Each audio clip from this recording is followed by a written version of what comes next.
person that you've nominated and why you felt compelled to nominate them. So hi, I'm Kirsti Connolly. So my relationship with Martijn is I work with him. He is a director at Tourvest and I work in the back office with the marketing department. So and I do a lot of operational stuff. So the Sense of Oceans, which he's been working on, worked closely with him in that side of it. I've compelled to nominate Martijn. He started up a company, a division of Tourvest called EDMC, E.DMC, which is taking our Tourvest B2B platform and making it available to small and medium DMCs in South Africa for no charge. So, and he's come from that background himself. He had a company called 8K Holidays, which he still has, and Mozambique Voyages, which is what Tourvest bought, which is how he then came on board to the company. So he's had experience in being a small-based DMC, and then now through Tourvest had the experience of being part of a much bigger company with a lot more, I don't want to say advantages, but you understand what I mean. So going into COVID with everything that's happened, he's got a very direct line to how these DMCs have been feeling with the strain of the pandemic. So he really pushed hard to get EDMC going and to launch this brand, this platform, so that those DMCs that are out there are struggling have something that can help them. So they no longer have budget for admin or anything like that, and EDMC incorporates all of that and they get this for free. So, and I thought, to do that, to try and boost everyone else in the industry when that's something they need a lot at the moment, is definitely something worth mentioning. And has that inspired you to try and help others and to give others a hand up? Oh, most definitely. I think it's definitely opened my eyes a lot more. And I mean, I try to be involved in the platform as much as possible and to get it out there, not just people that I've worked with, but people that I know who might need it. So it's just trying to get the word out there, so because it's such a great opportunity, and for people that just need to try and get their business going and just need that leg up. So for me, definitely to try and just spread the word and get as many people to know about it as possible, because I know it can help. Lovely. That's it. Thank you so much, Kirsti.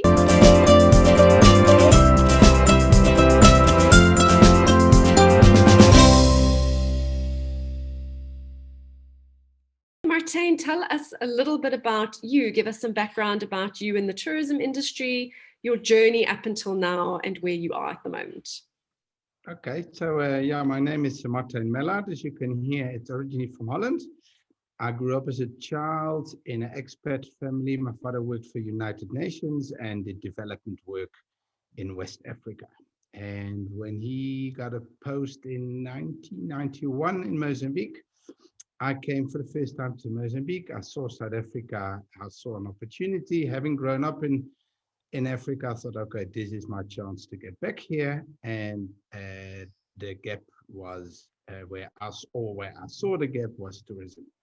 So and funny, the story is where I actually met an elderly couple running a guest house on the banks of the Crocodile River in Malalaan. And I thought, why am I sitting in an office if you can also make money on a beautiful spot of the planet, and instead of a gray mess in Europe? And background in Africa made me come. I opened the doors of Uitkijk Holidays, my personal DMC, in 1998.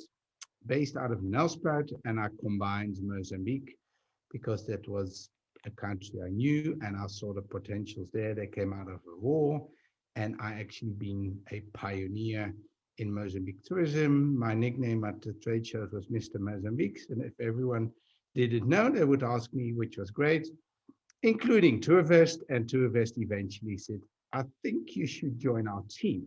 And that took a few years between me and Martin, two pioneers on our own and trying to match but we found a fantastic energy together. And I joined Tourvest in February 2019 with the idea of launching a whole island group. And we started our new division, Sense of Oceans, under Tourvest, and we were about to sign on Madagascar entity in Mauritius, St. Helena, and then our friends Corona came across. So everything came to a standstill, and yeah, we started doing other things, or I think we've been forced to do other things to stay alive.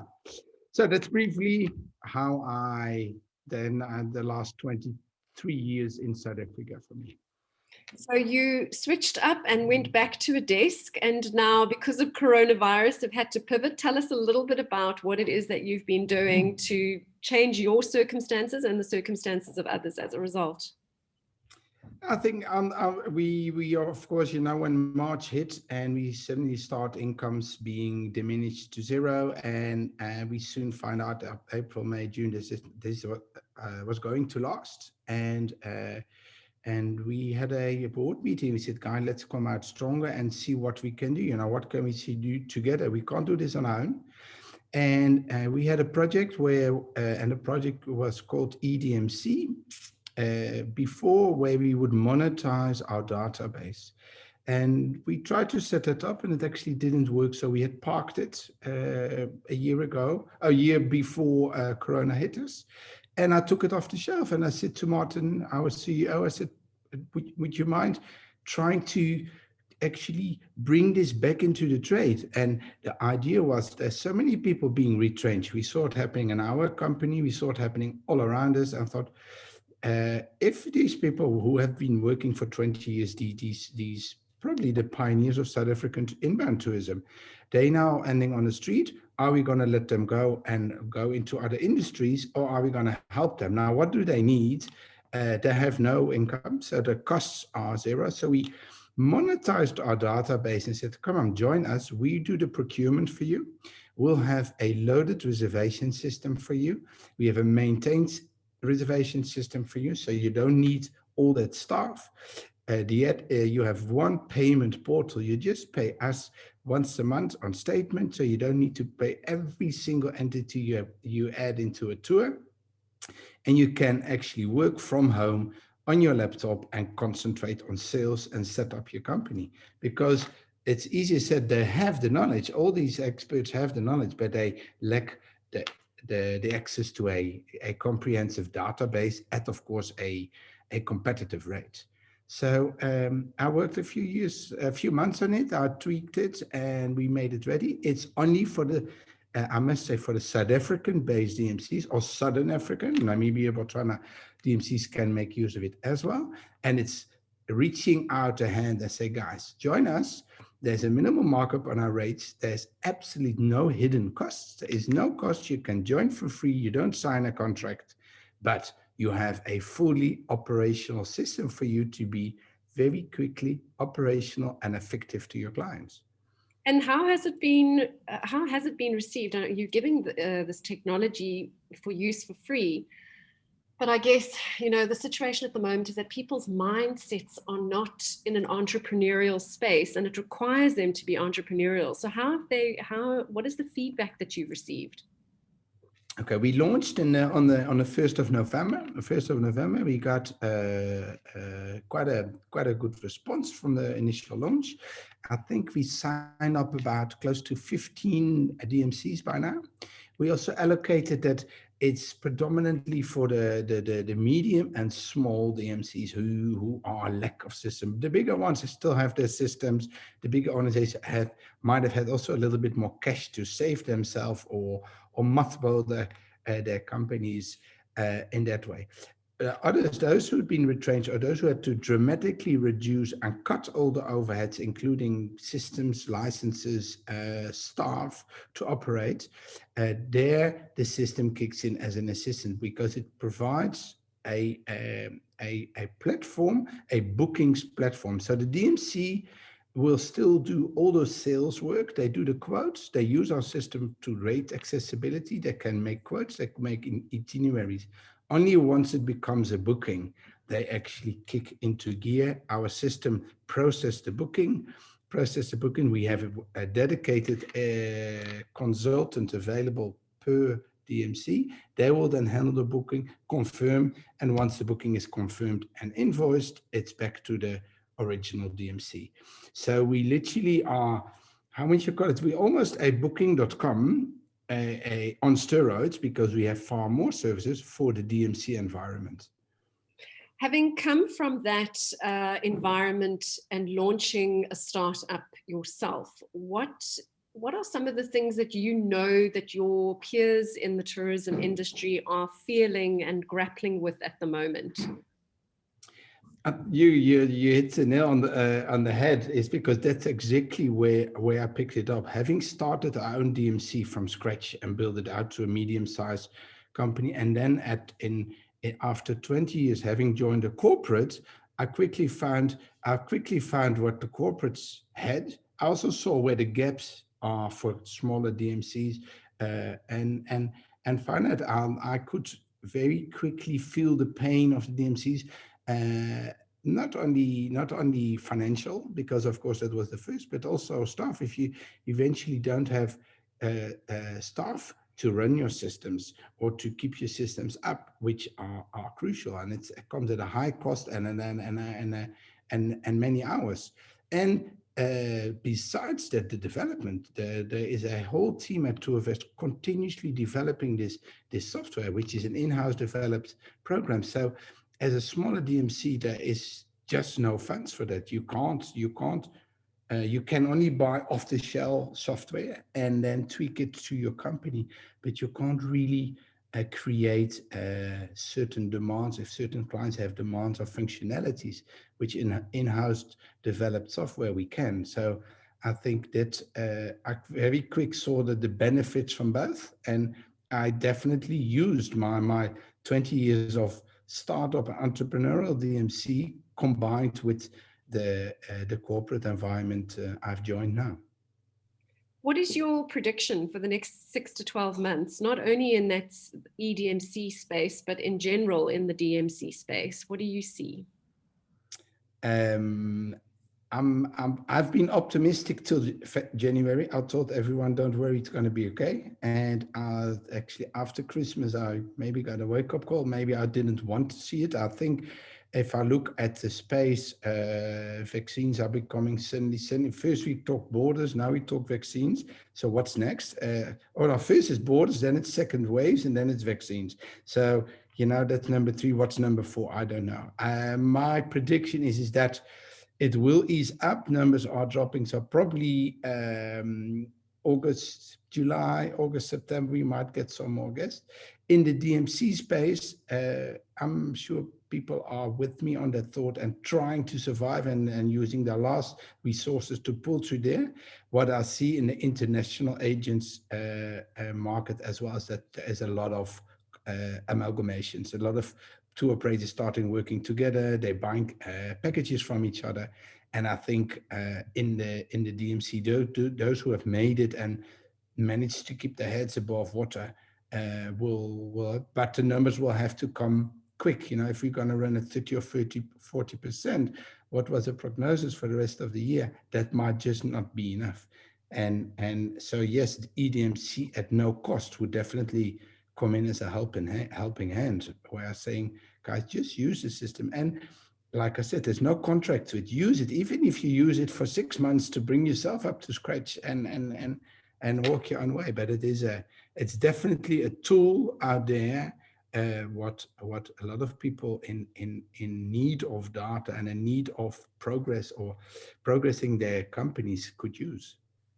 So beyond the tool, and you sort of touched on it, how do you extend your runway from a mindset perspective when you know that you have all of these insurmountable challenges? Having been a startup, having gone through lots of tough challenges, Mozambique is not an easy country to do business in. Not at all. How do you keep your mindset? How do you extend that runway for hope as a startup? How do you keep that energy alive? Yeah, I think it's a challenge. Some people are made for challenges. They like to tackle challenges. Some people are rather hang back. I think an entrepreneur, to be an entrepreneur is not easy. Because you certainly need to have a lot of skills in different fields, and you might be better at others. I'm happy to always have a lot of energy. I like to look. I use, for instance, Mozambique because yes, it was a difficult destination, but therefore also a gap in the market. So it might be difficult, but it also creates opportunities because a lot of people around us thinks it's difficult. So, and yeah, how do you keep spirits up? I think healthy lifestyle, stay in difficult times, just stay positive, stay positive and approach. It's difficult, but not impossible. And we have a saying, two of us, we said, guys, we've been hit by this pandemic. Let's try to come out stronger and not weaker. And yes, it needs a lot of motivation and physical, mental, and you have to support each other, and hence your initiative lifting each other. People perhaps need that. Others need to reach out their hands. I can help you here, and not always want something back for it, but just help her. Because at the end of the day, and that was one of our drives as well, if a lot of DMCs and other service suppliers like wheels and guides all disappear off the market and go to other industries, what have we left as a inbound tourism? Now we're having a lot of clients coming to our country. We can't offer half of the service we used to. So we suddenly are not very competitive anymore in the world tourism environment as a destination, because we have totally decimated our services. And I think we should help each other and make sure that we still stand out as a world-class destination and quickly rebuild it together. Tell me something about Martijn outside of the tourism industry. So who are you when you're not a tourism person? I was Dutch champion full contact karate in Holland. I was runner-up European full contact karate, so I took the most difficult version. Then I picked up cycling in South Africa, and I thought, okay, there's a small race called the Cape Epic. So I did that 6 times and podiumed at Epic on one day. So I think I'm made for challenges. To me, I'm very sportive. I have 2 beautiful children. I live in White River, close to Kruger National Park. I love nature and absolutely love travel, and hence living on this part of the world. Is there any last message that you have for your peers, your friends, your colleagues in the Southern African tourism industry? Yeah, there's one. Just don't give up hope, guys. We've done it. We've come a long way.